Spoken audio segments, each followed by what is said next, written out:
Esta es la tarde en el continente americano.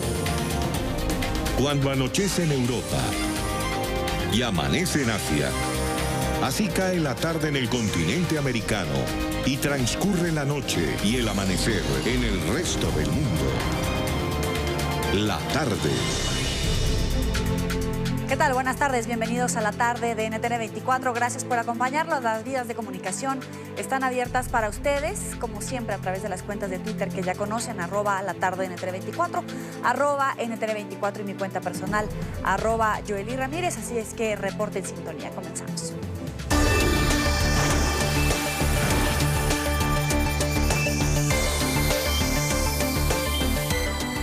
Bajo estrictas medidas de seguridad en Argentina comienzan a llegar los líderes mundiales para participar en la cumbre del G20. Más de 20.000 agentes serán los responsables de mantener el orden durante el encuentro. Mañana inician las plenarias y varias organizaciones siguen protestando en la ciudad de Buenos Aires. Bricio Segovia, periodista de nuestra cadena aliada La Voz de América, nos informa.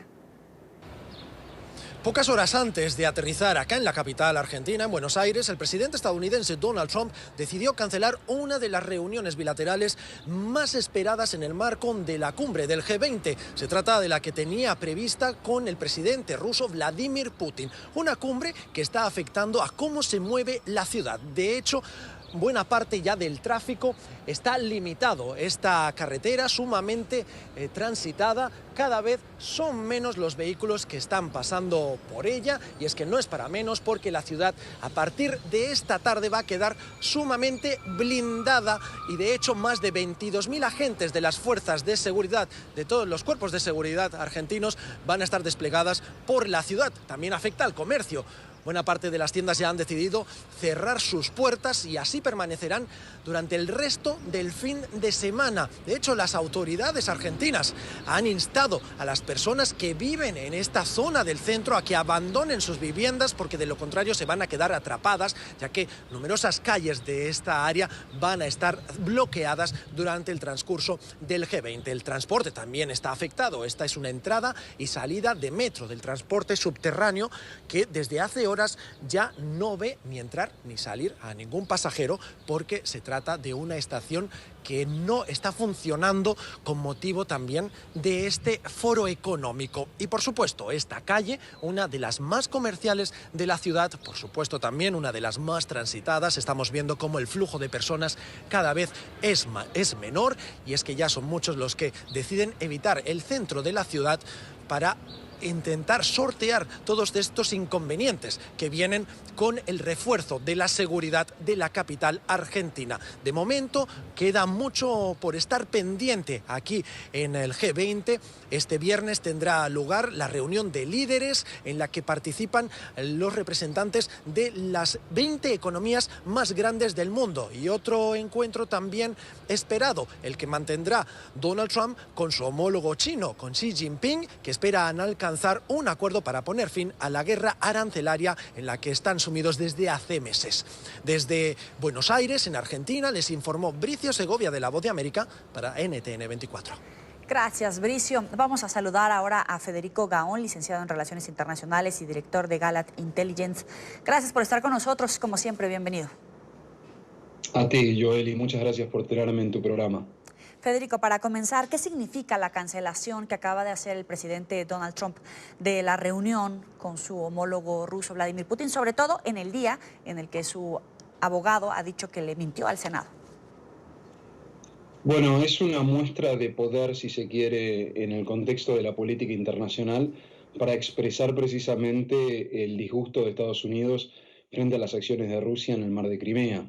Ahora bien, podría argumentarse perfectamente de que es una oportunidad perdida, teniendo en cuenta la importancia estratégica que tienen los encuentros bilaterales entre jefes de Estado, especialmente en el marco de una cumbre como es el G20. Es por eso de que, si bien formalmente la reunión bilateral ha sido cancelada, no hay que descartar que haya encuentros por parte de secretarios de ambos presidentes y de que de esa manera avancen en la agenda común. Ahora, en medio de esta crisis entre Rusia y Ucrania, ¿qué se debe de esperar del resto de las potencias que van a estar en ese lugar? Por ejemplo, Alemania, ¿qué tiene que hacer la OTAN? ¿Cuáles son las claves de lo que vamos a ver en torno a esta noticia en los próximos días? Bueno, si uno presta atención a lo que está aconteciendo en Europa, empiezan a haber llamados fuertes a encontrar alternativas a la OTAN. No por poco el presidente Macron y Angela Merkel están planteando la posibilidad de un ejército europeo o de mecanismos de cooperación en seguridad que vayan más allá de la arquitectura de la OTAN. Y esto se debe a la reticencia de Donald Trump y a su ambigüedad respecto a del cuál va a ser el futuro de la OTAN o si cuál va a ser el compromiso de Estados Unidos para con la Alianza Atlántica. En este sentido, por supuesto que las acciones de Rusia preocupan a los socios europeos y naturalmente es previsible que ellos quieran encontrar garantías por parte de Estados Unidos respecto a cuál va a ser su compromiso de cara al futuro para con la OTAN. Y en todo caso, ¿se está a un paso de la guerra por esta crisis? Absolutamente que no.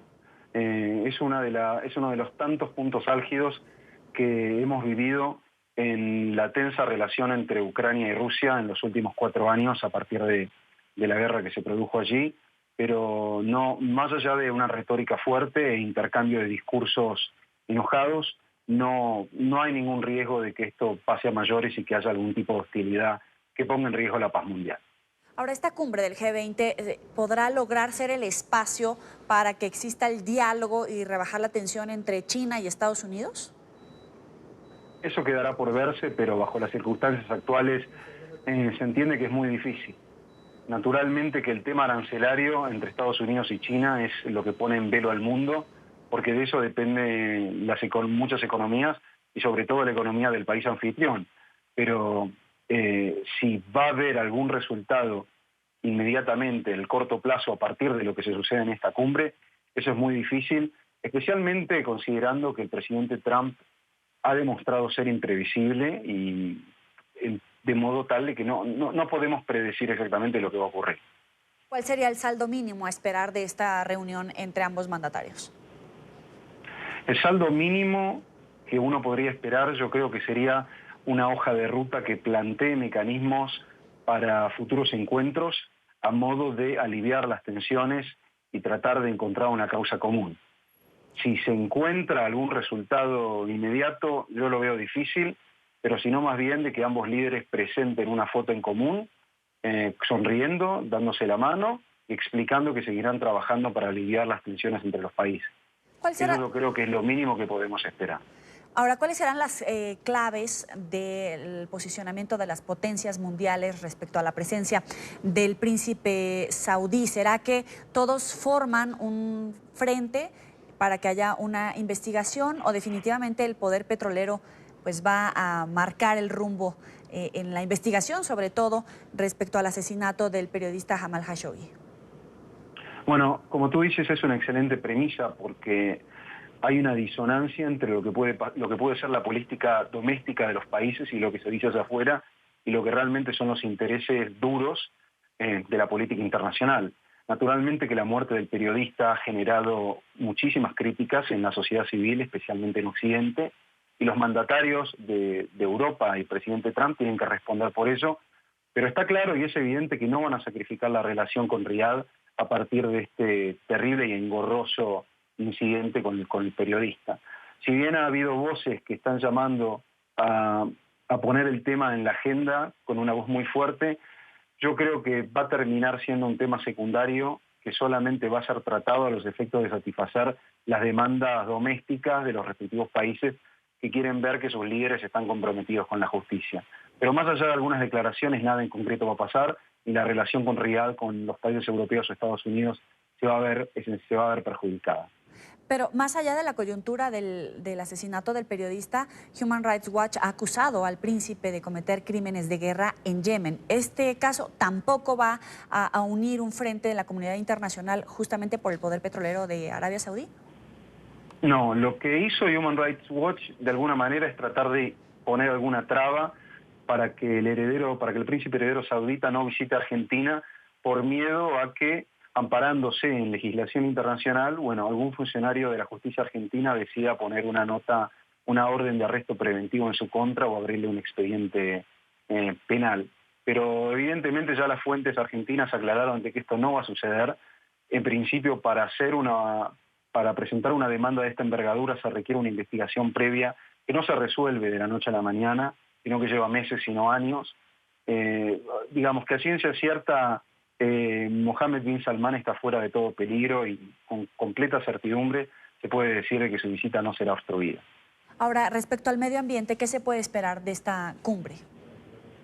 Bueno, es un tema que quedará, creo yo, aplazado para futuro. Esta cumbre es una de las más críticas en los últimos 10 años desde que se producen estas reuniones, precisamente por el grado de disonancia internacional en tantos temas importantes como es la migración, como son las tarifas y como lo es el medio ambiente. Teniendo en cuenta el precedente de la cumbre de París, de la posición norteamericana en contra de firmar este acuerdo, yo creo que será bastante difícil ahora poner una hoja de ruta en común, cosa que le dará mucho dolor de cabeza a los edecanes que están redactando el comunicado final que se presenta luego de cada cumbre, sino que, y por el contrario, justamente la prioridad va a ser la situación internacional entre Europa y Rusia, bueno, las tensiones que se crean en Europa del Este, y sobre todo, como decíamos antes, la tensión arancelaria entre los norteamericanos y los chinos. El tema migratorio no está en la agenda hasta donde entiendo, pero ¿puede haber algún posicionamiento por el fenómeno que está ocurriendo de la ola masiva de migrantes que están saliendo de Venezuela o los centroamericanos que están en este momento en la frontera entre México y Estados Unidos? No creo que el tema se toque porque no se llegaría a ningún tipo de acuerdo. Es decir, con lo que está sucediendo, no solamente por el tema migratorio en Estados Unidos con la caravana de migrantes, pero sino también considerando lo que sucede en Europa con gobiernos reacios a firmar un tratado sobre migración o permitir que migrantes de países medioorientales entren a su territorio. Yo pienso de que el tema se va a dejar de lado porque no le conviene a ninguna parte sacar a relucir las diferencias, especialmente cuando las prioridades en este momento son otras.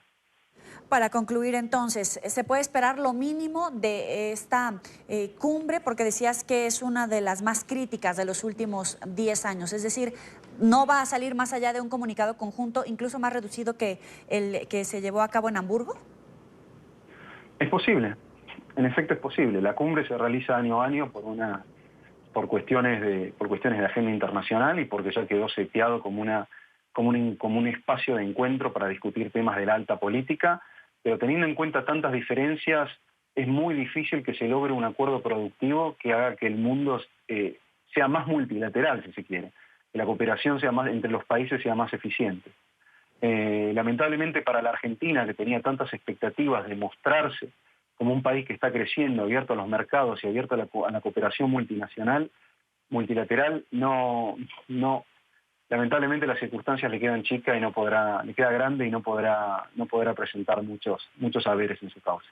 Le agradezco a Federico Gaón, licenciado en Relaciones Internacionales y director de Galat Intelligence, por estar con nosotros aquí en la tarde. A ti, muchísimas gracias.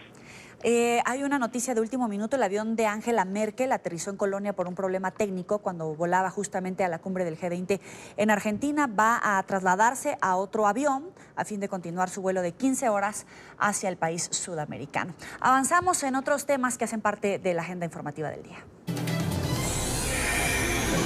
Es noticia la caída de otra importante figura política en Brasil en medio de la ofensiva judicial contra la corrupción. El gobernador de Río de Janeiro, Luis Fernando Pezão, fue arrestado, acusado de recibir sobornos y en el marco del caso Lava Jato, la mayor operación contra la corrupción en la historia de Brasil y que destapó gigantescos desvíos de fondos de Petrobras. Pezão es acusado de haber participado en la red de corrupción montada por su antecesor y aliado político Sergio Cabral, quien también se encuentra en prisión. Polémica en Chile tras la aprobación del presupuesto de la Nación para 2019. Parlamentarios dejaron sin financiamiento los gastos reservados de la policía. Desde el Senado respaldaron una partida de solo $1 para la institución en rechazo a los casos de corrupción detectados al interior del organismo. Juan Pablo Monsalve tiene la información desde Santiago. Adelante. Hola, ¿qué tal, televidentes del programa La Tarde de NTN 24? Pues este presupuesto supera los 72.000 millones de dólares y tuvo un incremento del 3,2% frente al año anterior. Sin embargo, los parlamentarios no lograron ponerse de acuerdo en la cifra para el gasto reservado de la Policía de Carabineros de Chile. Vale la pena recordar que esto se da también en medio de la situación que vive esta institución, donde varios escándalos de corrupción han salido a la luz pública. Incluso desde el Senado llegó esta propuesta aprobada de dejar solo $1 en la partida presupuestaria para los gastos reservados de la policía chilena. El diputado Matías Walker habló de la difícil situación que se enfrentan ante este episodio. Vamos a revisar las declaraciones del parlamentario. Claramente, Carabineros, el Ejército, las Fuerzas Armadas no se pueden quedar con 1.000 pesos de presupuesto. Entiendo que esa fue una votación simbólica del Senado para que buscáramos un acuerdo, para que los gastos reservados sean una excepción y no la regla general, que los gastos reservados estén acotados a funciones indispensables para la seguridad pública o la defensa nacional. Por su parte, desde el gobierno del presidente Sebastián Piñera, pues valoraron que se haya aprobado el presupuesto para 2019. Aseguran que ante el tema de los gastos reservados de Carabineros de Chile, pues se deben buscar otras vías legales específicamente para lograr entregar una partida presupuestaria que sin duda es fundamental para esta institución. Despachar la ley de presupuesto, una buena ley de presupuesto que recoge las principales prioridades del programa de gobierno del presidente Piñera y lo mejor que fue construido con acuerdo. Respecto al tema de los gastos reservados de Carabineros, efectivamente la comisión mixta no logró un acuerdo en la materia, por lo tanto se aprobó la glosa que establece los gastos reservados, pero no tiene un monto establecido. Entonces la interpretación que tenemos que debiese regir lo que está en la ley orgánica de Carabineros, que son los pisos mínimos, que es algo permanente, por supuesto eso tenemos que estudiarlo, tenemos que revisarlo bien, pero eso es lo que debiese ocurrir. Carabineros de Chile pues sin duda enfrenta una crisis de su imagen, todos estos casos de corrupción y sumado también al último episodio en la región de la Araucanía donde murió en medio de un operativo policial un comunero mapuche, pues han generado que efectivamente la opinión pública no tenga una buena percepción de la policía chilena. Esta es la información que podemos entregarles a esta hora desde Santiago de Chile. Continúen ustedes con más en el programa La Tarde de NTN 24. También es noticia una nueva jornada de protestas en Barcelona. Las manifestaciones comenzaron el lunes con los médicos y se han ido sumando otros sectores para reclamar mejoras salariales y educativas. La oposición critica al gobierno local, pues considera que el tema de la independencia les ha hecho dejar a un lado los problemas reales que viven los catalanes. Marcelo Moncayo tiene el informe. Hola, ¿qué tal? Saludos para ustedes en la tarde, amigos televidentes. Hoy fue el cuarto día consecutivo de manifestaciones en Cataluña. Salieron otra vez a las calles médicos, bomberos, maestros y estudiantes para exigir mejoras laborales y educativas. La oposición acusa al gobierno local, al de Quim Torra, de estar únicamente preocupado de la independencia de Cataluña y no de los problemas reales. Este jueves en Barcelona se dio el cuarto día consecutivo de protestas. Alrededor de 8.000 personas se manifestaron en distintas zonas de la ciudad. El lunes la protesta comenzó con los médicos y se han ido sumando bomberos, estudiantes universitarios y secundarios, además profesores. Cada vez tenemos menos posibilidades de atender a las personas como se merecen debido a que en los hospitales cada vez las personas son más pluripatológicas, más mayores, necesitan más cuidados y el personal lo tenemos recortado desde el año 2012. La oposición política de Cataluña acusa al presidente de la Generalitat de estar únicamente preocupado del tema de la independencia y no de los problemas reales. Hay una protesta, una gran protesta social en Cataluña para revertir los recortes. Los profesionales del sector público, los estudiantes, lo que están pidiendo son más recursos, mejores condiciones y más efectivos en los servicios públicos. El presidente Torra y su gobierno está desaparecido.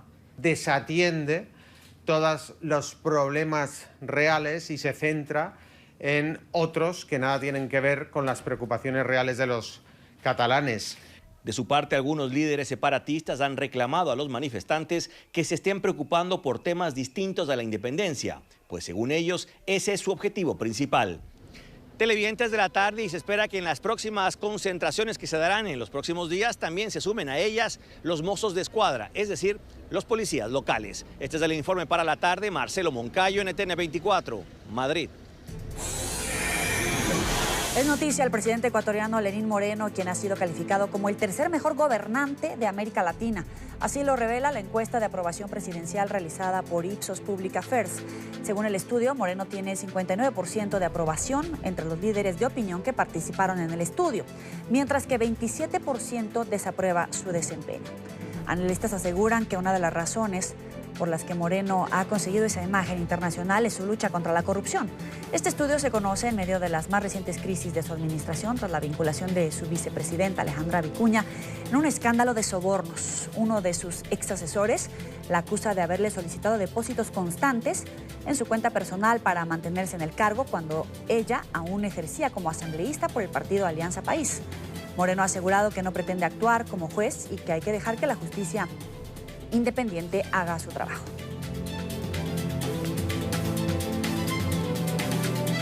Ahora nos acompaña Carlos Luis Morales, candidato a la prefectura del Guayas por el movimiento Madera de Guerrero y concejal de Guayaquil. Bienvenido. Gracias, muy amable, gracias por la oportunidad. ¿Coincide en esta aprobación del mandatario? Por supuesto, yo creo que todo acto de corrupción tiene que ser sancionado e investigado. Siempre la presunción de inocencia va a estar por encima de todo hasta que se demuestre lo contrario, pero viniendo de la señora vicepresidenta creo que alerta muchísimo el tema. En el país estamos todos los ciudadanos, los que queremos un cambio para el país. Yo creo que tenemos que empezar a liderar la honestidad y a reinaugurar un poco la transparencia, que eso le daría al país más solidez en la parte, más que todo económica, ¿no? Que es donde realmente nosotros queremos progresar. 59% de aprobación entre los líderes de opinión que participaron en este estudio para Lenín Moreno como el tercer mejor gobernante de América Latina. ¿Cómo ha logrado esto a pesar de las diferencias, evidentemente, que ha marcado con su antecesor, con el presidente Rafael Correa, en este tiempo de muchos cambios al interior del gobierno? Vale recalcar que el presidente Lenín Moreno ha empezado a generar confianza, especialmente para que venga la inversión. Y es momento de abrirnos, como le acabo de decir. Nosotros, los ecuatorianos, somos un país totalmente rico, somos una fuente importante de riqueza como la parte agrícola, y yo creo que el país tenemos que estar unidos. Hay una corriente ciudadana dentro del Ecuador donde está dejando de lado hasta las ideologías. Yo creo que va mucho más allá de los partidos políticos. Es momento de unirse todos y sacar al país adelante. Nosotros venimos de una década, sí, que hemos tenido bastantes inconvenientes en muchos sectores, pero el presidente Moreno ha empezado a generar confianza. Y si me pongo yo del lado del presidente Moreno en el sentido dentro de su gestión, es un presidente que puede apagar un tema en la noche y le aparece otro al día siguiente. Entonces es difícil. ¿Por qué? Porque es difícil llevar un país de una década realmente que había un modelo de gestión. Ahora el presidente Moreno está más abierto, tiene más apertura, hay una corriente ciudadana, como yo te digo, que está encaminando a los partidos políticos netamente a que Ecuador pueda progresar y que realmente en la parte económica el país salga adelante. No podemos tambalear en la parte económica, nosotros estamos dolarizados y tenemos que volver a ser competitivos. Esa es la diferencia que tenemos con este hermoso país donde estoy yo, que es Colombia, y también con Perú. No somos competitivos, nosotros peleamos, estamos dolarizados, ustedes tienen su moneda y eso lo hace que nosotros tengamos que crecer mucho más en productividad, importar muchas más cosas, dejar de lado sistemas económicos que realmente a nosotros nos han venido abajo por mucho tiempo. Pero el hecho de ser considerado, calificado en este estudio como el tercer mejor gobernante de América Latina, ¿podría ser una percepción que comparte el ecuatoriano ya cuando lo están viendo hacia el interior? Lo que pasa es que es una guerra dura la que tiene el presidente Lenín Moreno, pero todos los ecuatorianos estamos ahí atrás tratando de que la corrupción muera sola. Este es un tema que tiene que morir sola. Aquí hay que liderar la honestidad, reinaugurar la transparencia y que la corrupción vaya muriendo sola. Esa es la base de todos los ecuatorianos. Y creo que los ecuatorianos, el 99% de los ecuatorianos está cansado de la corrupción y en eso tenemos que encaminarnos. ¿Cuál tendría que ser la posición del presidente frente a su vicepresidenta? Lo que está haciendo. El presidente tiene que estar abierto a las investigaciones. El presidente nunca va a estar cerrado a las investigaciones. El presidente siempre desde el primer día dijo que iba a pelear contra la corrupción y es lo que está haciendo. ¿Y la vicepresidenta debería de renunciar? Hay algunas voces que están pidiendo eso. Es un tema álgido lo que está viviendo el país, porque se trata de la vicepresidenta de la República, pero aquí tiene un tema importante que es la Asamblea Nacional. El tema de los diezmos es cuando ella era asambleísta, pero va a entrar en una investigación. Repito, todo acto de corrupción tiene que ser sancionado e investigado, y mientras haya la presunción de inocencia, la vicepresidenta se va a manejar en ese tema. Claro, pero ¿le haría un bien al gobierno de Lenín Moreno apartarse de su cargo y decir estoy abierta a la investigación? Siempre es bueno cuando hay un acto dar un paso al costado para que el gobierno pueda seguir. Ecuador no se puede parar absolutamente para nada. Ecuador tiene que continuar. Nosotros estamos abiertos al mundo para que venga la inversión, para que nosotros podamos estar tranquilos no solamente en el Ecuador, sino cada una de las provincias. ¿Qué quiero yo dentro de la provincia del Guayas? Un Guayas totalmente productivo, un Guayas totalmente abierto, que recupere esa parte agrícola, esa parte productiva, que nuestros agricultores estén bien, que la productividad llegue, que el turismo pueda venir, que hagamos la invitación a otros países a que visiten Guayas, rescatarlo verdaderamente de los lugares donde ha estado, y esa es la posición que tenemos en estos momentos todos los ecuatorianos. Carlos, entre usted y el resto de los contrincantes, ¿cuáles serían las propuestas que marcan esa diferencia? Básicamente agricultura, ganadería. Miren, nosotros tenemos una fuente de riqueza importante que es la número uno del país para mí, que es la agricultura. Somos un país totalmente agrícola, debemos volver a ser un país agrícola. El petróleo, ya tendremos petróleo para 12, 14 años nada más, y tenemos que volver la mirada al campo. El campo está envejeciendo, y este es un tema importante que tenemos que poner de ejemplo a Colombia. Colombia nos dobla en ruralidad, pero aquí ha funcionado las empresas familiares agrícolas, y eso es importante llevarlos a nuestros agricultores. Si nosotros les damos buen riego, les damos agua para que puedan sembrar, van a subir la productividad. Esto no es un tema de precio, también un tema de productividad. Si nosotros apoyamos la parte de la agricultura, seguro que vamos a estar en otra escala y el país va a progresar y va a volver a su riqueza importante número uno, que es la agricultura. A la agricultura, ¿y cómo potenciarla a nivel internacional? Por supuesto, nosotros podemos ser exportadores tranquilamente. Ahorita estamos produciendo 220.000 sacos de café y la demanda está en casi en 1.200.000 sacos. Estamos importando café ¿de dónde? De aquí de Colombia. Lo estamos llevando para Ecuador, porque ya cambió una cultura también. Tenemos una cultura de tomar café, pero tenemos que entrar en esa competitividad de ser más productivos. Le agradezco a Carlos Luis Morales, candidato a la prefectura del Guayas por el Movimiento Madera de Guerrero y concejal de Guayaquil. Gracias por estar con nosotros. Muy amable, gracias a ustedes. Vamos a hacer la primera pausa en la tarde. Recuerde seguirnos en las cuentas que aparecen en Twitter. Están en su pantalla, @NTR24, @NTR24B, mi cuenta personal, @Joely Ramírez. Al regreso, el ex abogado de Donald Trump se declaró culpable de haber hecho planes de negocio del ahora presidente para construir una de sus torres en Moscú durante la campaña presidencial. Trump lo llamó débil y poco inteligente. Continuamos con La Tarde. Gracias por seguir con nosotros aquí en la tarde de NTR 24. Michael Cohen se declaró culpable de haber mentido ante el Congreso de Estados Unidos durante la investigación de la trama rusa. El ex abogado de Donald Trump se presentó sorpresivamente en una corte federal de Manhattan para admitir su implicación en los planes de negocio para la construcción de una torre Trump en Moscú.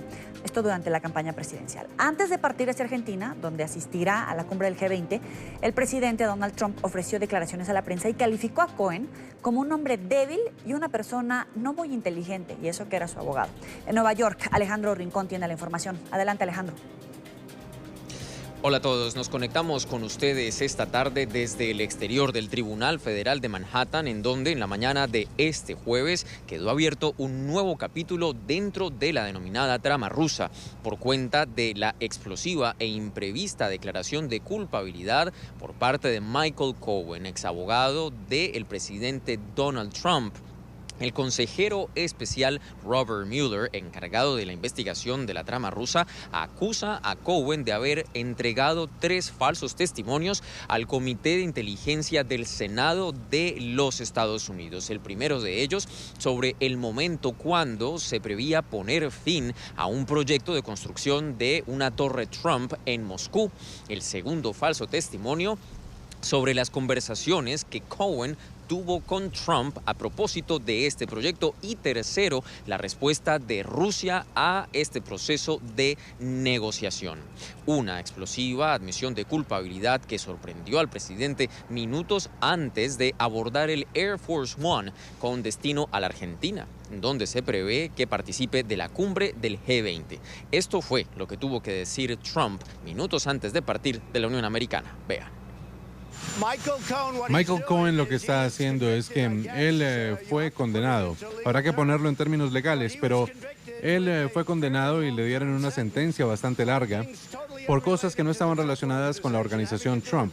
Cosas que tenían que ver con hipotecas y con mentirle al servicio de rentas públicas. Cosas diferentes, no sé exactamente, pero él fue condenado por estas cosas que no tenían que ver con nosotros. Le dieron una sentencia de cárcel bastante larga y él es una persona débil.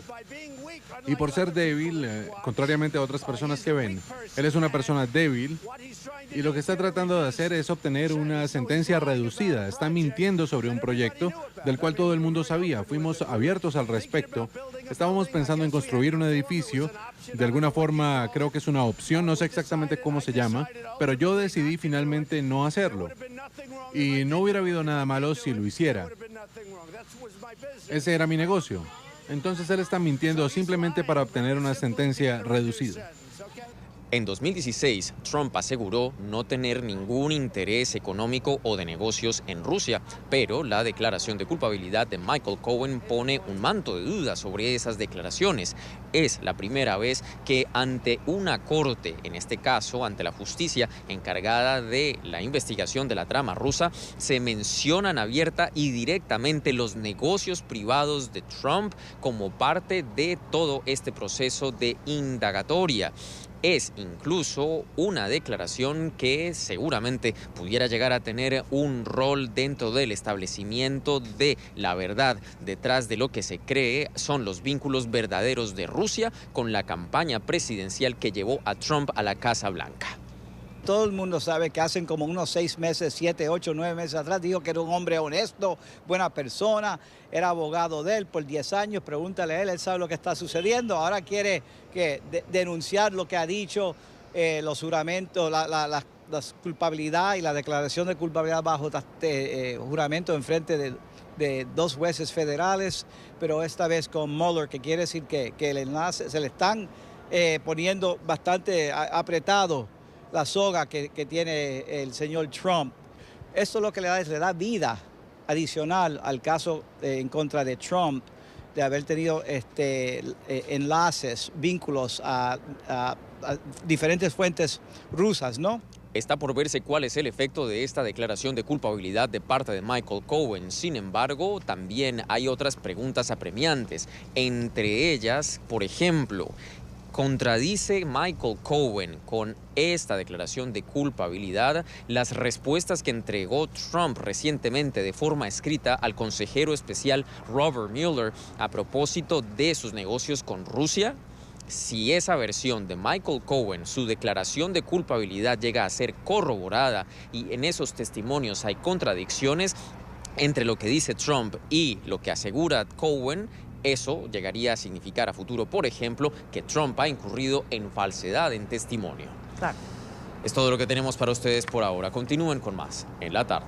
Gracias, Alejandro. Buena tarde para ti. Avanzamos. Un grupo de migrantes centroamericanos instalados en albergues de Tijuana, en México, amenazan con iniciar una huelga de hambre para presionar a las autoridades de Estados Unidos para que agilicen los trámites de revisión de sus solicitudes de asilo. Mientras tanto, los integrantes de la caravana migrante enfrentan problemas sanitarios y de hacinamiento en el refugio Benito Juárez, en Tijuana. Las autoridades permanecen alerta ante la posible aparición de epidemias, mientras adelantan campañas de vacunación dentro del refugio. Vamos a la zona limítrofe con Jorge Nieto, periodista de nuestra cadena aliada Imagen Televisión. Adelante. ¿Qué tal, amigos de NTN 24? Soy Jorge Nieto y los saludo nuevamente desde la ciudad de Tijuana para darles una actualización de lo que ha venido pasando con la caravana migrante que se encuentra en esta ciudad. Al momento tenemos más de 1.150 personas que han llegado al albergue Unidad Deportiva Benito Juárez y que están, confinadas en condiciones de serio hacinamiento.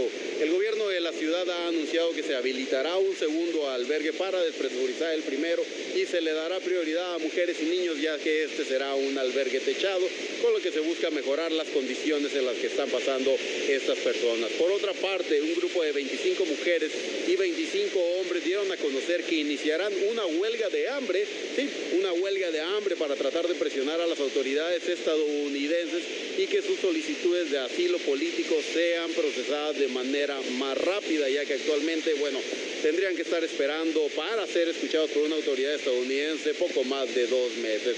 Esa es lo que está pasando, esas son las actualizaciones que están pasando actualmente en relación a la caravana migrante. Regresamos con ustedes al estudio.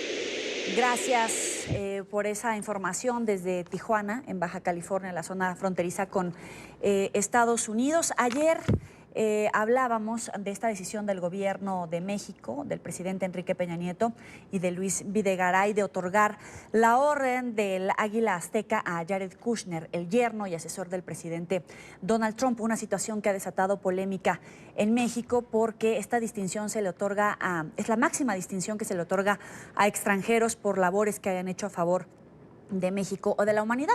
Por eso en esta parte del programa saludamos a Enrique Krause, historiador, ensayista, editor mexicano, director de la editorial Clio y de la revista cultural Letras Libres. Gracias por estar con nosotros. Bienvenido. Pues encantado.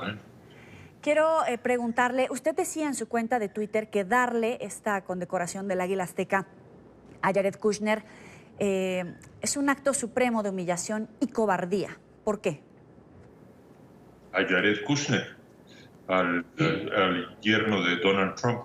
Bueno, no creo que desde la guerra entre México y Estados Unidos en el siglo XIX haya habido un hombre más agresivo y más violento contra México que Donald Trump, que ha llamado a los mexicanos asesinos y violadores. Darle el Águila Azteca a su yerno es un acto, lo dije en Twitter y lo sostengo, de suprema cobardía y humillación.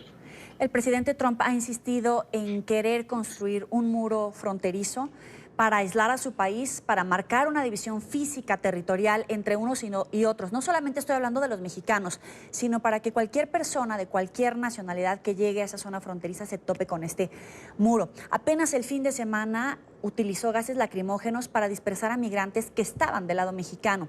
De alguna manera, el hecho de que se le otorgue esta condecoración a Jared Kushner, al yerno del presidente, es que el presidente Enrique Peña Nieto está respaldando esta postura que ha marcado el presidente Donald Trump en términos migratorios. Bueno, por supuesto, Peña Nieto ha sido uno de los grandes embajadores de Trump en el mundo. En cierta forma, al invitarlo en agosto de 2000, creo que fue el 2016, a México, inició la carrera meteórica de Trump hacia la presidencia.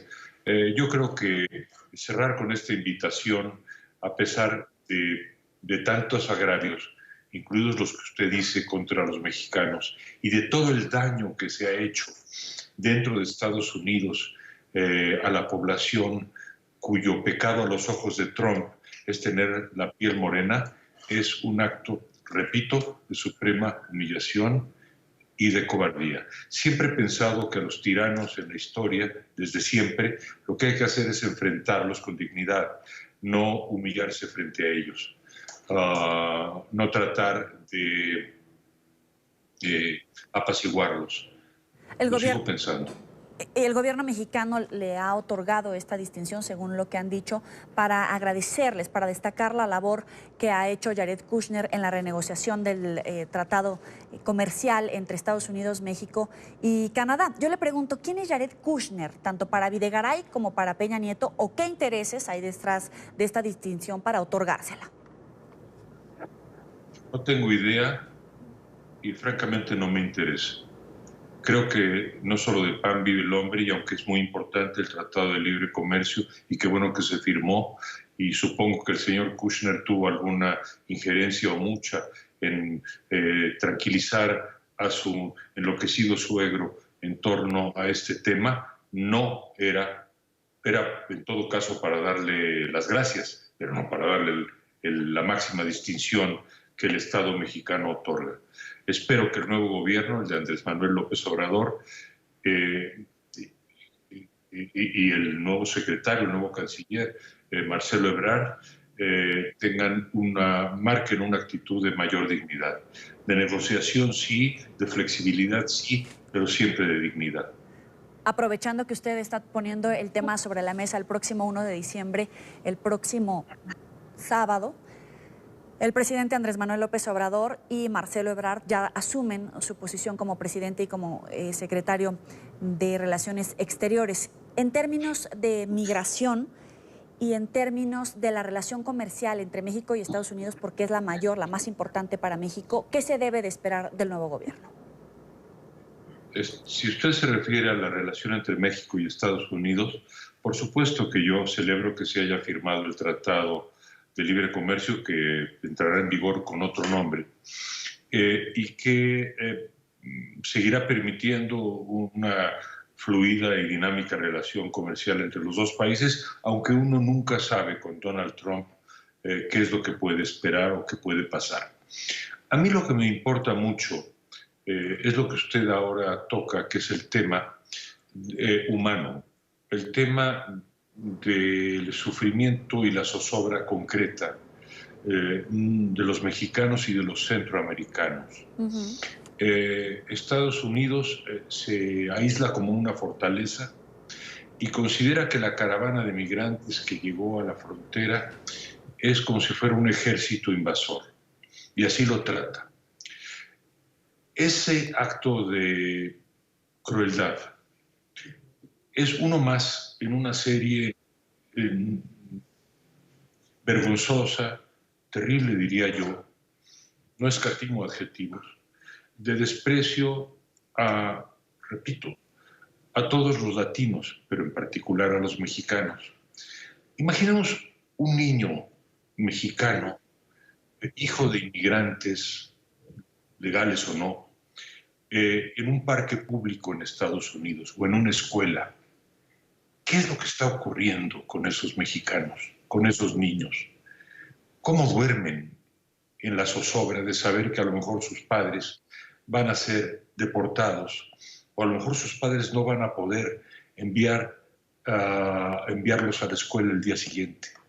¿Y cómo viven las familias de los mexicanos que viven allá en la zozobra de dudar si la remesa que reciben cada mes puede cesar, puede dejar de alimentarlos y con ello infligir un daño gigantesco a sus vidas?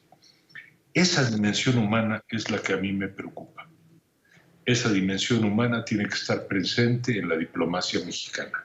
Quiero decirle que la diplomacia mexicana tuvo a lo largo del siglo XX y aún antes, en el siglo XIX, capítulos extraordinarios de firmeza, de claridad, de dignidad, pero también de logros prácticos. Espero, sinceramente espero, que el próximo gobierno tenga como uno de sus puntos de mayor mérito el de la excelencia diplomática. Usted dice que el gobierno de Estados Unidos de Donald Trump considera como un ejército invasor a la caravana de centroamericanos, que es un acto de crueldad.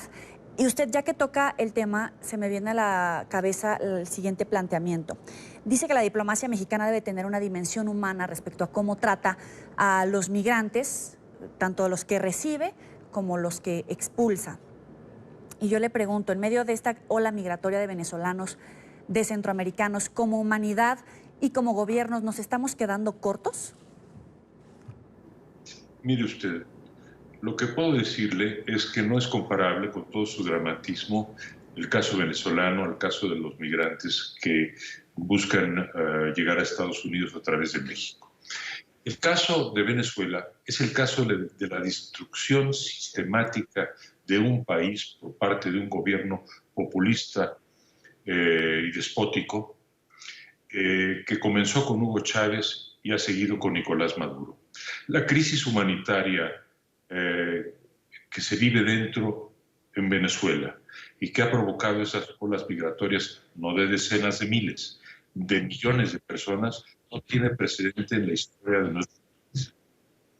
Se trata, repito, de la destrucción del tejido social, de la destrucción de una democracia y de la destrucción de un aparato económico como no se ha visto nunca, pienso yo, en la historia de América Latina.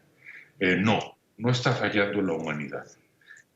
Lo que falló en el caso venezolano específicamente fue la falta de contrapesos institucionales al poder absoluto concentrado en una sola persona. Cada vez que en la historia, y se vio mucho en el siglo XX, cada vez que en la historia se concentra todo el poder en manos de una sola persona, el resultado es la tragedia. Muchos analistas han comparado el gobierno de Chávez, la tendencia política de Nicolás Maduro, con el próximo presidente Andrés Manuel López Obrador y su ideología. Usted hablaba de contrapesos. Le pregunto cuáles serían las claves para entender las diferencias y las semejanzas entre el gobierno de López Obrador y los gobiernos venezolanos. Yo no he escrito nunca que López Obrador equivale a Hugo Chávez. Andrés Manuel López Obrador tiene algunos rasgos comunes a los populistas en todas las latitudes, pero vamos a ver estamos en espera de los 6 años de su gobierno que comienzan el próximo día 1 de diciembre. De modo que cualquier equiparación en ese sentido es incorrecta y es injusta.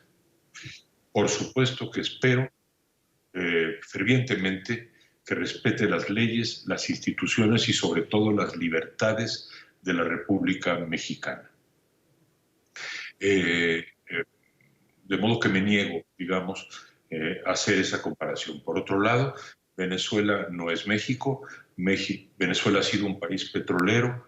México es un país en el que el petróleo es muy importante, pero la economía mexicana no descansa de ninguna forma solo en el petróleo, sino en muchos otros elementos. Es una economía diversificada, globalizada, dinámica, que debe estar destinada a crecer, a desarrollarse con mayor justicia social. En ese sentido, no hay más que apoyar las iniciativas de índole social del presidente López Obrador, pero recordar siempre que debe de ser en el marco de las leyes, las instituciones y las libertades de nuestra República. Para concluir, hemos escuchado muchas opiniones respecto a la esperanza de cambio que hay en los mexicanos frente al nuevo gobierno y otras opiniones sobre el miedo que tienen a enfrentar la administración de López Obrador. En lo particular, ¿usted cómo vislumbra los próximos 6 años? Yo prefiero tener esperanza que tener miedo. El miedo es una mala pasión. Hay que tenerle miedo al miedo. El miedo paraliza, el miedo inmoviliza. El miedo vuelve tontas a las personas. Yo tengo esperanza de que López Obrador recoja los mejores capítulos de la historia mexicana, que no solamente son los de la justicia social tan necesaria, sino también las grandes hazañas de libertad que ha tenido el pueblo de México. Al mismo tiempo, no miedo, pero sí una actitud atenta, cuidadosa, de precaución, porque no cabe la menor duda de que el voto popular le dio el poder prácticamente absoluto a López Obrador. Y quiero repetirlo porque es mi creencia más profunda como historiador y como persona que ha vivido la mitad del siglo XX y que lo ha estudiado también. En todos los casos, de izquierda o de derecha, en que los pueblos han depositado todo el poder en manos de una persona, el resultado ha sido desastroso. Es fundamental que López Obrador, su gobierno, gobierne con rectitud, generosidad, con eficacia, con sentido de concordia, pero también con un espíritu cívico.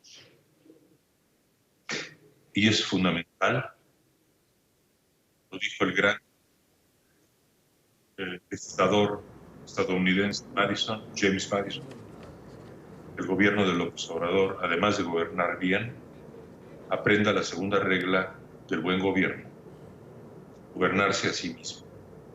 Le agradezco por este tiempo a Enrique Krause, historiador, ensayista y editor mexicano, por estar con nosotros aquí en la tarde de NTN 24.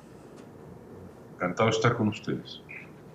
Vamos a una pausa. Al regreso, la solidaridad de los venezolanos con sus compatriotas que han abandonado el país en medio de la crisis. Hablaremos con la Miss Venezuela y Miss Universo Estefanía Fernández, quien encabeza una fundación en Colombia. Ya volvemos.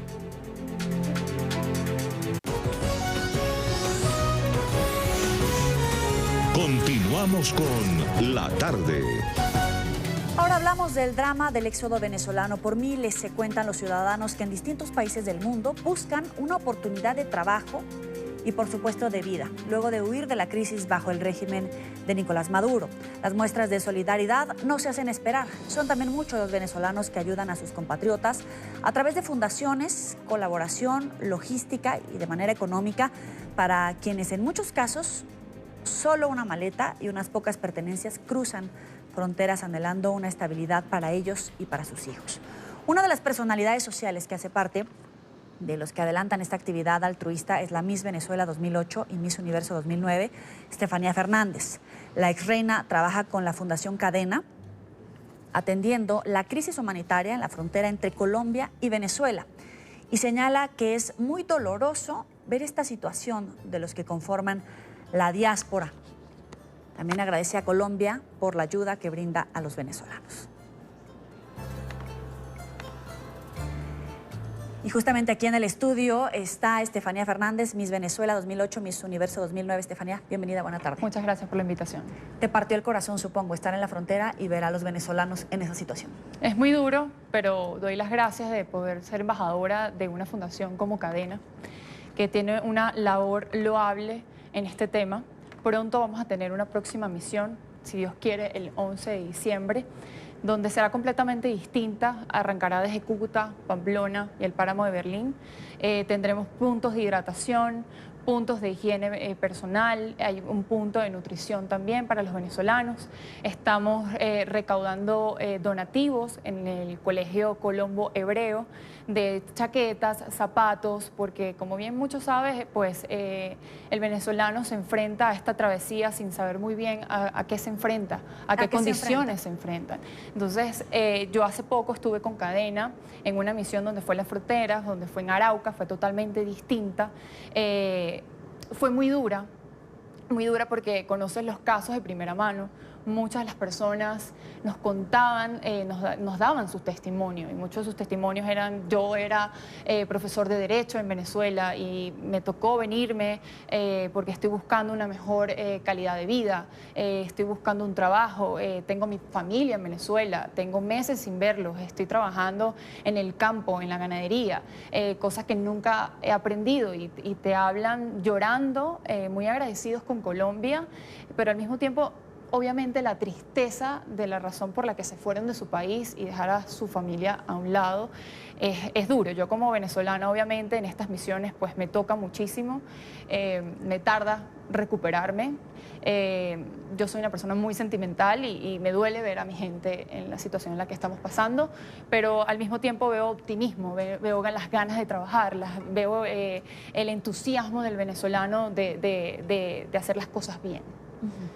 Y también en estas zonas uno llega a encontrarse con niños que no tienen mayor culpa, mayor responsabilidad, sin embargo están padeciendo esa situación. ¿Cómo los encuentras en términos de salud, de alimentación, en un estado psicológico? ¿Cómo los encuentras?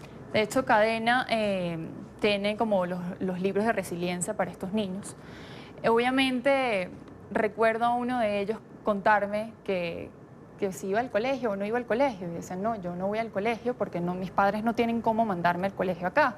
Mi colegio sigue estando en Venezuela, mis amigos siguen estando en Venezuela. Viven con esa ilusión. Obviamente no tienen acceso a agua potable, entonces ves ciertas enfermedades en su piel. Y de alguna manera también son un poquito ajenos. Ellos tratan de trabajar la parte de actividades recreativas, de mantenerlos activos, pero los padres obviamente reflejan su dolor y los niños pues entienden por lo que están pasando, ¿no?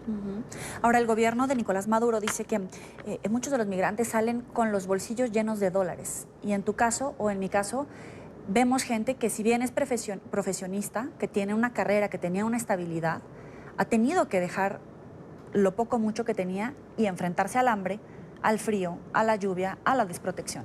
¿Qué le dices al gobierno de Nicolás Maduro? Bueno, definitivamente hay una crisis humanitaria que no se puede tapar el sol con un dedo.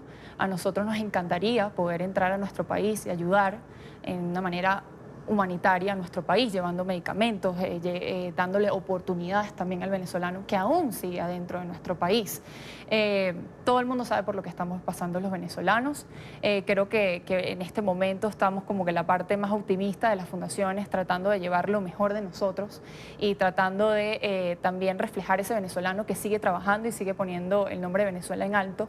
El hecho de que no están solos, de que están con una fundación, están con nosotros, están al igual que otros venezolanos preocupados por otros venezolanos. También hay muchos colombianos retornados a su país. Entonces creo que en temas de política, a mí nunca me ha gustado entrar en temas de política, pero ante el mundo, todo el mundo sabe lo que está pasando nuestros venezolanos. Sin embargo, si buscamos tu nombre en la web, hay titulares que dicen: la Miss Universo que enfureció al chavismo, que libras una batalla por la libertad de expresión en Venezuela. ¿Por qué? Wow, fue muy duro. Yo viví en Venezuela, decidí hacer una campaña que se llamó Mordazas por Venezuela. Fue una foto bastante emblemática. Bastante dura. Muy dura, donde representaba o representa la realidad de mi país. Una Venezuela dolida, una Venezuela quizás muy maltratada. Yo decidí hacer esto bajo mi propia responsabilidad y voluntad en Venezuela.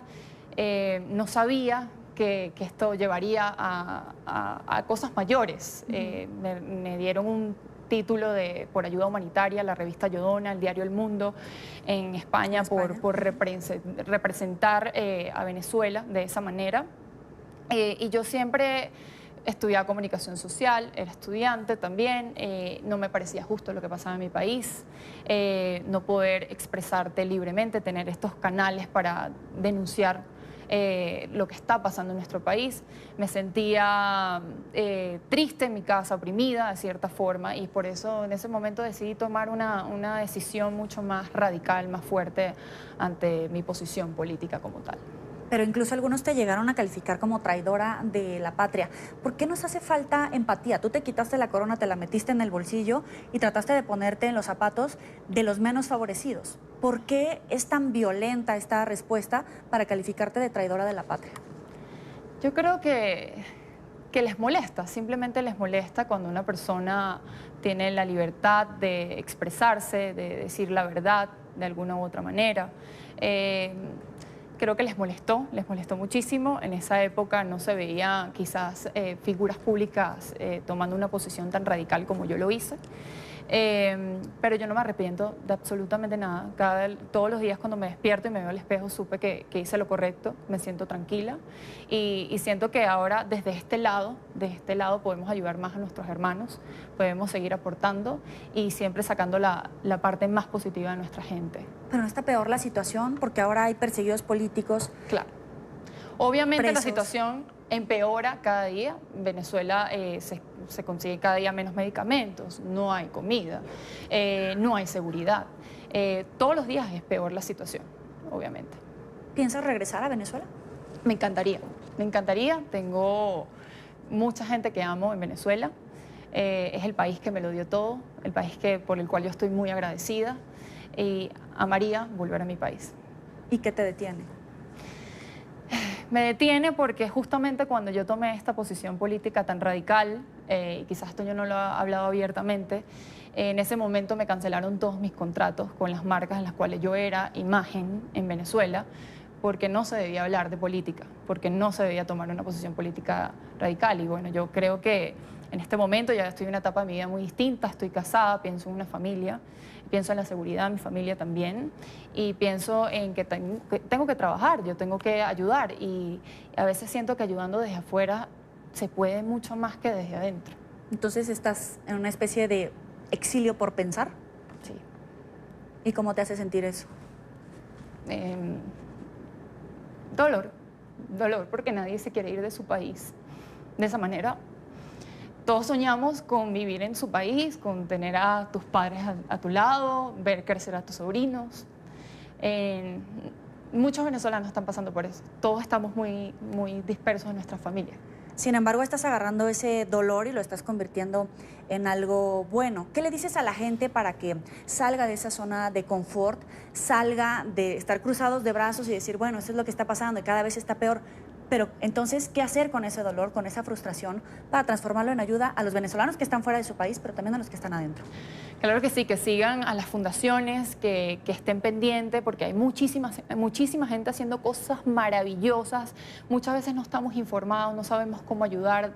Podemos donar nuestra ropa, podemos donar haciendo clic a un link. Yo estoy siempre muy activa en mis redes sociales. Tenemos que tomar conciencia, también tenemos que tener paciencia. El venezolano está llegando mucho a Colombia porque quiere trabajar. Hay una crisis humanitaria en Venezuela, no porque queremos hacer el mal. Todo lo contrario, hay que sentir empatía por esa persona que está llegando. Yo creo que en la vida todo es un ciclo y tenemos que tendernos la mano.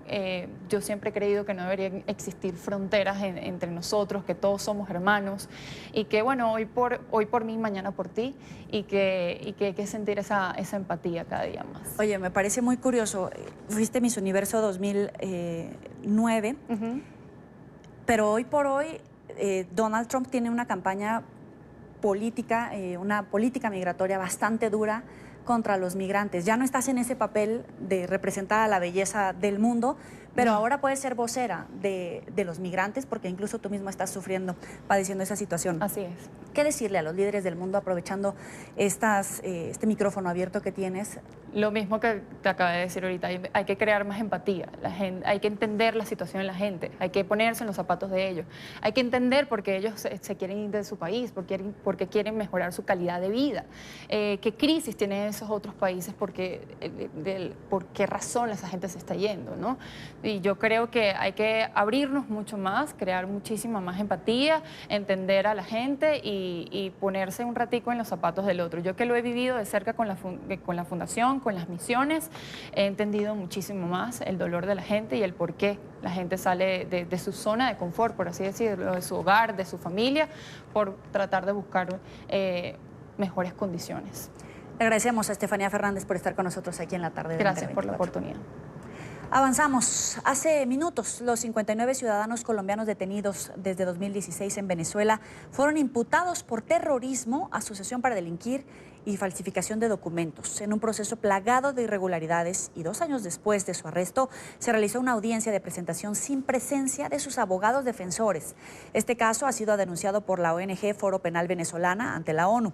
Luis Laya tiene la información desde Caracas. Adelante, Luis. Hola, buenas tardes. Saludos a todos los televidentes de la tarde de NTN 24. Efectivamente, fue confirmado por el cónsul de Colombia en Venezuela, Juan Carlos Pérez, que los 59 ciudadanos colombianos que permanecen detenidos desde el año 2016 fueron imputados este jueves ante un tribunal venezolano por 3 delitos: terrorismo, asociación para delinquir y falsificación de documentos. Recordemos que estos 59 colombianos tienen desde el año 2016 detenidos. Ellos fueron pues atrapados de forma independiente por funcionarios policiales en distintos operativos de los denominados OLP. Ellos posteriormente fueron acusados por el presidente Nicolás Maduro de ser paramilitares colombianos en Venezuela, y hasta esta fecha, hasta este diciembre del año 2018, permanecían detenidos en esta sede policial que ustedes ven a mis espaldas. Se especuló toda esta semana que podrían ser deportados, pues se llevaron a cabo algunos trámites con el Servicio Autónomo de Identificación, Migración y Extranjería en Venezuela, el SAIME.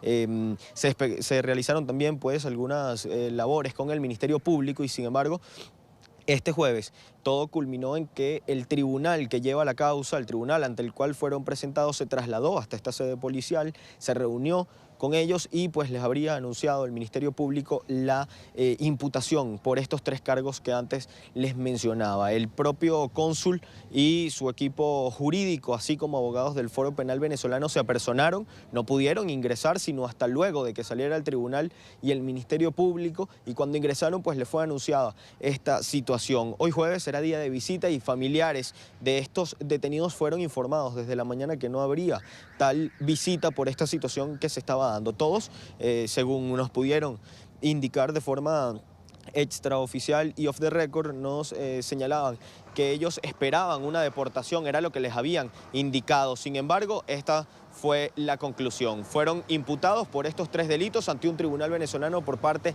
del Ministerio Público y sin que estuviese presente su representación legal. Esta es la información que nosotros tenemos desde Caracas, Venezuela, sobre este caso, y con esto volvemos con la tarde. Gracias, Luis. Buena tarde para ti. Como una burla, han calificado los familiares de los ciudadanos colombianos la situación que han vivido sus seres queridos. Consideran injusta la acción de la justicia madurista. Hablamos con ellos en la capital venezolana y esto fue lo que nos dijeron. Pero yo me siento desesperada. Yo ya lo que quiero es que ellos salgan de aquí. Ya esto es demasiado, 2 años y sin ningún delito alguno. O sea, ya es demasiado.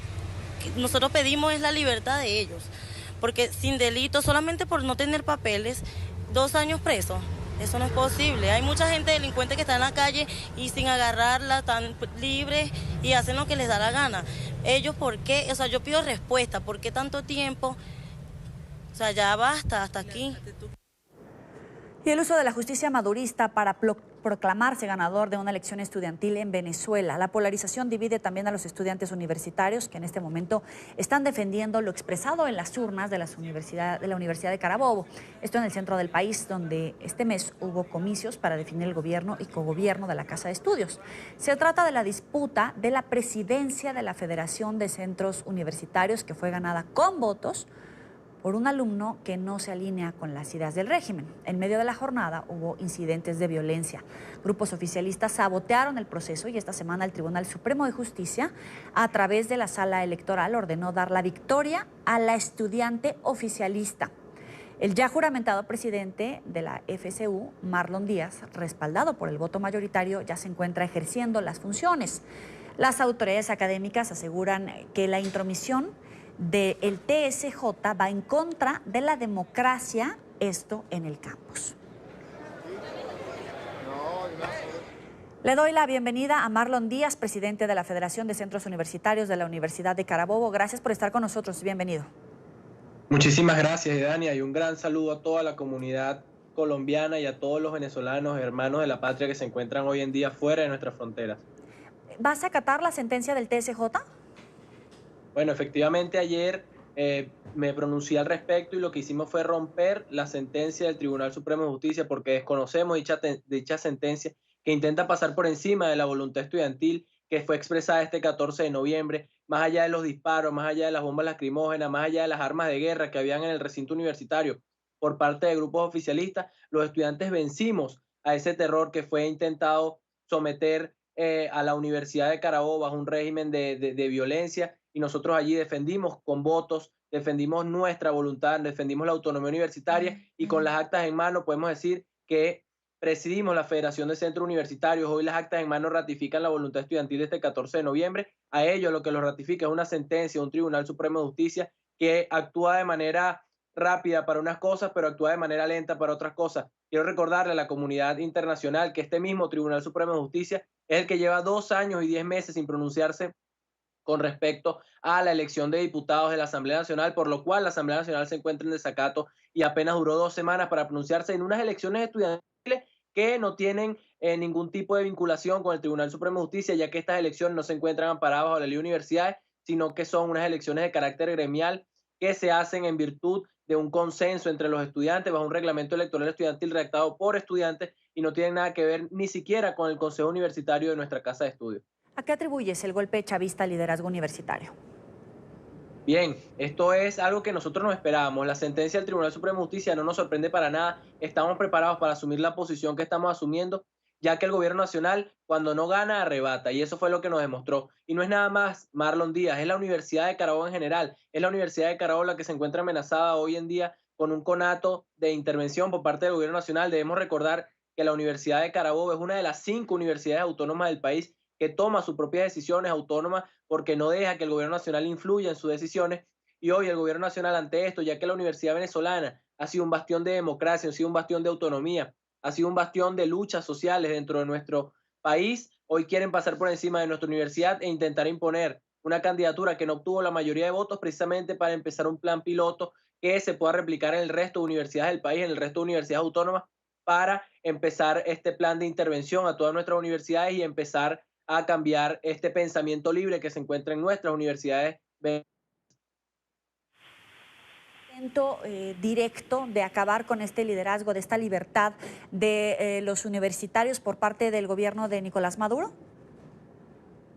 ¿Me puede repetir la pregunta, por favor? Sí, que si ves un intento, un golpe del chavismo, del madurismo, del régimen venezolano en contra de la libertad, de la autonomía incluso de los universitarios. Por supuesto, lo que vivimos el día de 27 de noviembre fue un golpe a la autonomía universitaria, un golpe a la democracia, porque nosotros tenemos las actas en la mano que nos dan a nosotros como amplios ganadores del proceso. Ganamos una proporción de 80% a 20% a la plancha oficialista, y lo que pretenden es a través de un tribunal desconocer lo que fue la voluntad estudiantil, y esto precisamente se trata de un golpe a la autonomía universitaria, un golpe a la democracia dentro de la universidad, ya que los estudiantes decidieron de manera contundente ese día cuál querían que fuera el futuro de la universidad. Ganamos los consejeros universitarios, ganamos 21 de 24 centros estudiantes en cada una de las escuelas de nuestra universidad: medicina, derecho, odontología, bioanálisis, carreras técnicas. Ganamos todos los centros estudiantes, exceptuando ingeniería química, ingeniería en telecomunicaciones y la Facultad de Ciencia y Tecnología. Ganamos todos y cada uno de estos centros estudiantes que conforman la mayoría de lo que será esta Federación de Centros Universitarios. Hoy sesionó el Consejo Directivo de la Federación de Centros Universitarios con quórum en su seno. Se decidió conocer esta sentencia del Tribunal Supremo de Justicia, y nosotros seguiremos trabajando en virtud de defender los derechos estudiantiles y en virtud también de defender a la universidad. Como ya decimos, esto no es un ataque nada más a los estudiantes, es un ataque a toda la universidad, es un ataque al personal obrero, es un ataque al personal administrativo, es un ataque al personal docente, porque empezarán por unas elecciones estudiantiles interviniéndolas, empezarán con estas elecciones y poco a poco irán tomando más espacio dentro de nuestra universidad, si nosotros no hacemos lo posible por frenar esta intentona injerencista dentro de nuestra casa de estudio. Aquí estamos los estudiantes firmes. El día de mañana habrá un consejo universitario ampliado donde estaremos defendiendo nuestra postura, donde estaremos defendiendo la verdad que ocurrió este día 14 de noviembre, donde grupos violentos se encontraron creando el caos dentro de la universidad, pero aún así los estudiantes decidieron, en virtud de la autonomía, decidieron por su universidad y decidieron en contra del chavismo que ha acabado con la universidad venezolana. Marlon, y ha acabado precisamente con el país. ¿Tienes miedo de un ataque virulento, toda vez que has dicho que no vas a respetar el resultado, la resolución del Tribunal Supremo? ¿Tienes miedo en tu seguridad o por tu libertad de una reacción violenta? El miedo siempre existe, pero yo he reflexionado bastante y entendí que cuando uno decide asumir una posición de liderazgo, cuando uno decide asumir una representación estudiantil, de manera en que más de 4.500 personas confiaron en nosotros para asumir la Federación de Centros Universitarios, nosotros no podemos dar un paso hacia atrás y dejar abandonado no nada más a estos estudiantes, sino, como ya bien lo comenté, a toda la universidad. Nosotros iremos con pasos firmes, pero también pasos bien calculados para que nuestra autonomía pueda ser respetada. No es lo mismo rebeldía, no es lo mismo irreverencia que imprudencia, y nosotros lo hemos entendido y estamos dando los pasos necesarios para hacer defender esta elección estudiantil y este resultado que se manifestó el 14 de noviembre. Efectivamente, sabemos el intento y cómo actúa el gobierno nacional, pero esto no va a ser un impedimento para que nosotros sigamos defendiendo nuestra autonomía, sigamos defendiendo nuestra democracia, porque nos ampara el poder de la razón y nos ampara el poder estudiantil de nuestra alma mater y el poder estudiantil de toda Venezuela, que se ha solidarizado con nosotros, los estudiantes de la Universidad de Carabobo, y que se han solidarizado con nuestro Consejo Universitario, se han solidarizado con nuestras autoridades, que precisamente han dado una lucha férrea en contra de lo que ha intentado ser el ataque a la universidad. Ya se han declarado enemigos de la Universidad Venezolana, una asfixia presupuestaria que no permite que los estudiantes nos desenvolvamos de la mejor manera. El estudiante universitario precisamente es el motor del país, y hoy vemos cómo el gobierno nacional intentó apagar este bastión de democracia que significa la Universidad Venezolana. Le agradezco a Marlon Díaz, presidente de la Federación de Centros Universitarios de la Universidad de Carabobo. Gracias por estar con nosotros. Muchísimas gracias a ustedes. Un gran saludo. Hasta luego. Líderes de oposición en Venezuela exigen ser incluidos en la agenda de la visita de la alta comisionada para los derechos humanos de la ONU si se materializa su viaje al país. Insisten en que Michelle Bachelet debe conocer de cerca la crisis de los venezolanos y no participar de una visita guiada por parte del régimen de Nicolás Maduro. Este es un informe de Oliver Fernández desde Caracas. Defensores de derechos humanos simularon una cárcel y desde allí pidieron la libertad de los 398 presos políticos. ¡Arriba Venezuela libre! ¡Venezuela! ¿Qué queremos? ¡Libertad! Alexander Tirado estuvo cerca de 4 años en prisión. Su único delito, protestar con un megáfono. Fue liberado hace más de 4 meses. Contó la tortura a la que fue sometido. Pide la presencia de Michelle Bachelet. Y decirle también a la señora Michelle Bachelet que mi genital fue quemado estando en prisión por amar a mi país, por querer a Venezuela. La tortura que más recuerdo es el hambre. Yo tenía hambre todos los días. Llegué a pesar menos de 55 kilos. Eso no te deja a ti en paz. Yo recibía comida en muy pocas cantidades, nada más lo mínimo necesario para poderme mantener con vida y seguir en ese sistema. Es urgente la visita de Bachelet. Lilian Tintori señaló que mientras más se tarde en llegar, seguirá incrementándose la lista de torturados. Así que no hay duda que si ella viene, es mentira que le van a hacer una agenda secreta, especializada, donde solamente va a haber un hospital del gobierno. Eso es imposible. Ahora, ¿qué estamos haciendo nosotros como activistas? Presionando para que nos den el día, la hora en que llega la alta comisionada y su equipo técnico. ¿Por qué?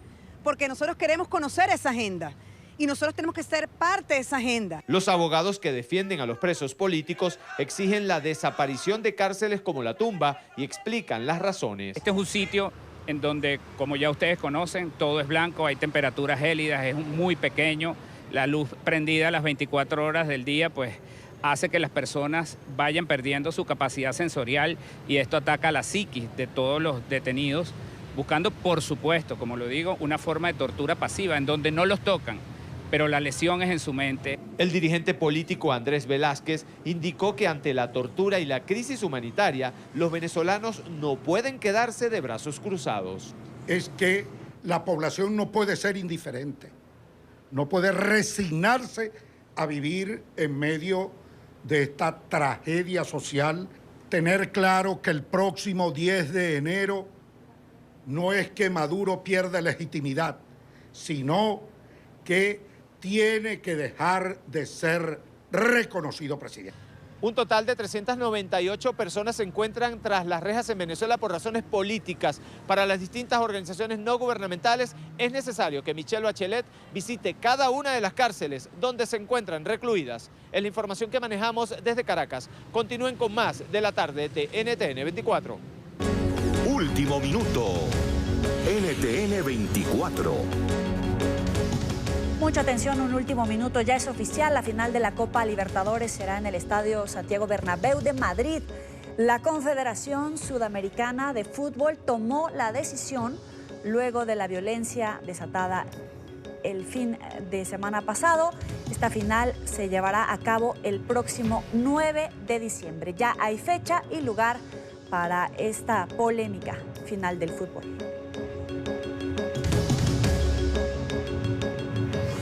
Vamos a una pausa en la tarde, ya regresamos. Los invito a que se suscriban a nuestro canal en YouTube.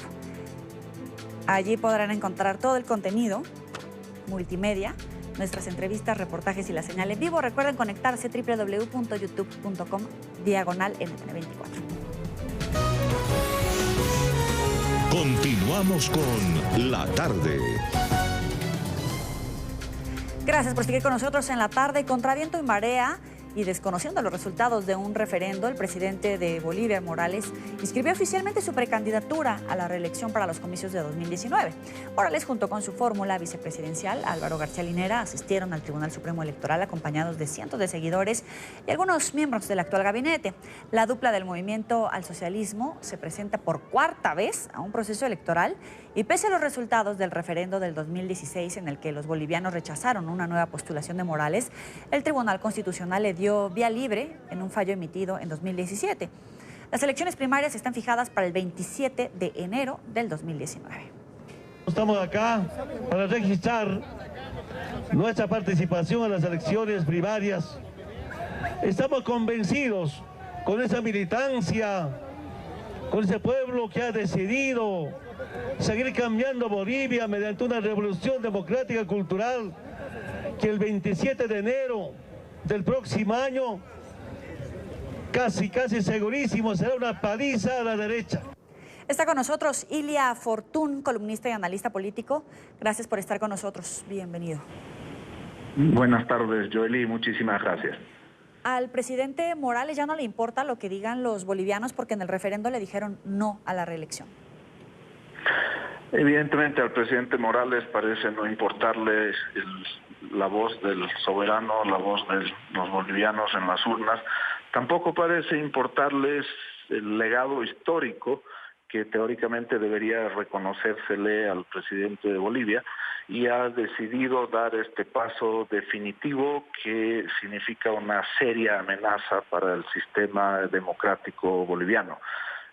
No se había dado hace muchísimos años, desde la recuperación democrática boliviana hace 36 años, un gesto, un acto político de esta magnitud que instala un estado de anormalidad, de excepción democrática ya legalmente con la inscripción de Evo Morales y de Álvaro García Linera, una inscripción a unas elecciones, una inscripción absolutamente ilegítima, absolutamente ilegal, que desconoce la voluntad de los bolivianos y que nos coloca a todos los bolivianos en una situación tremendamente compleja que no habíamos vivido en muchísimo tiempo. Claro, y se lo pregunto porque no sé si vaya a ganar, pero ¿qué pasa si pierde? ¿Va a desconocer los resultados? ¿Va a desconocer la independencia de sus instituciones, incluso las electorales? ¿O qué puede pasar? Bueno, eso es lo que todos los bolivianos nos preguntamos. La situación electoral del presidente Morales es muy delicada, no es para nada la misma de la gran popularidad que ha gozado él en los últimos 12 años.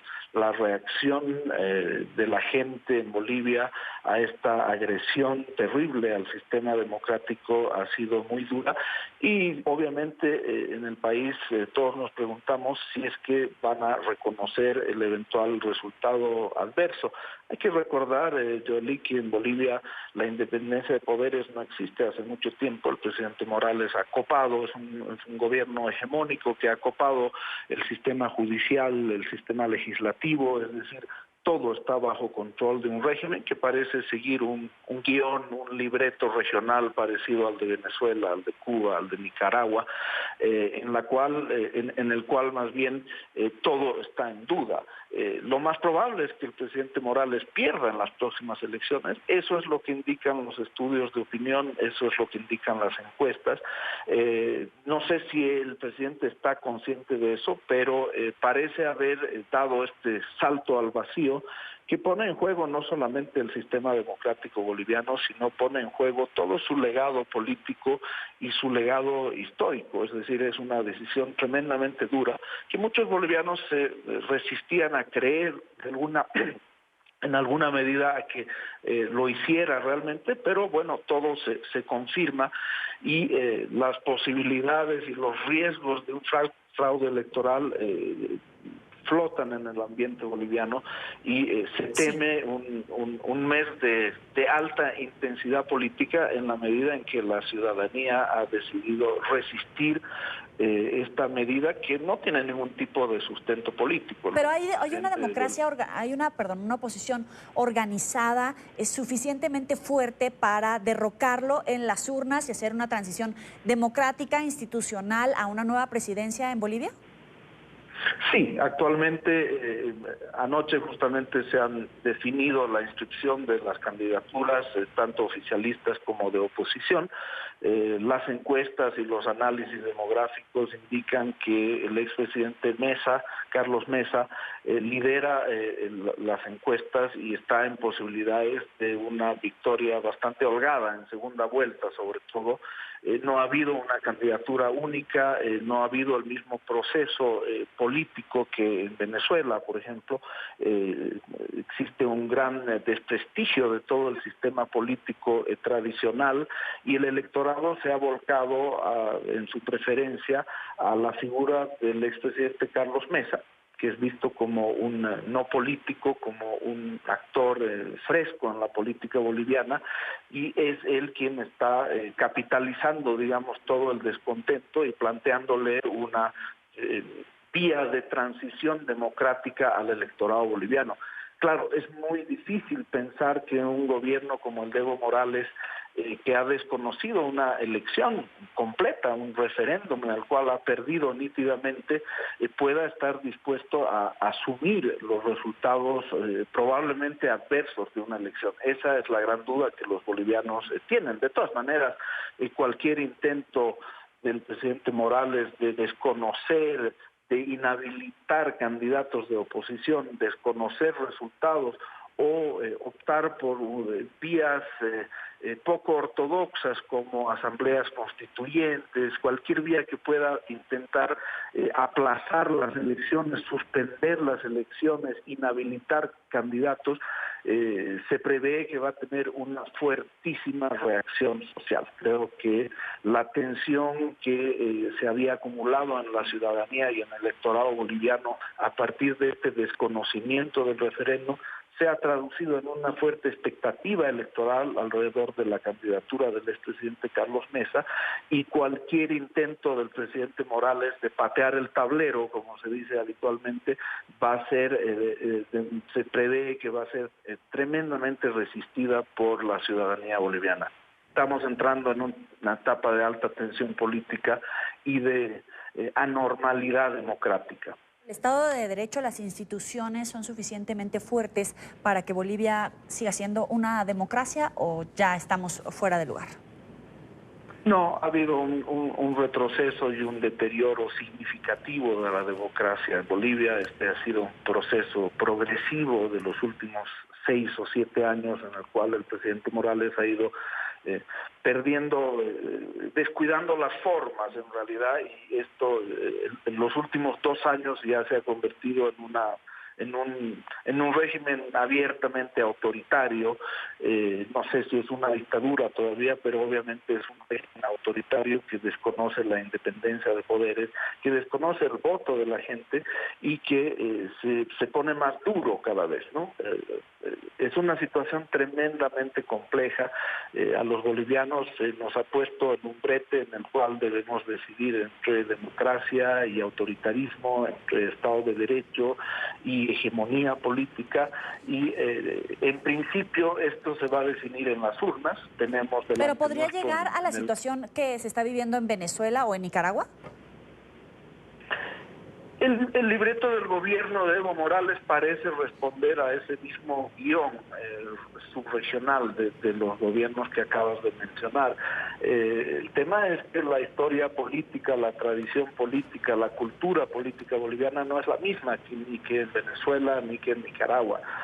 No nos olvidemos, existe una tradición muy rica política en Bolivia, una tradición de resistencia, de una tremenda madurez en términos democráticos y políticos, y se prevé que si se ensaya en Bolivia el mismo guión que en otros países, los resultados no van a ser los mismos. Esto puede terminar muy mal en Bolivia.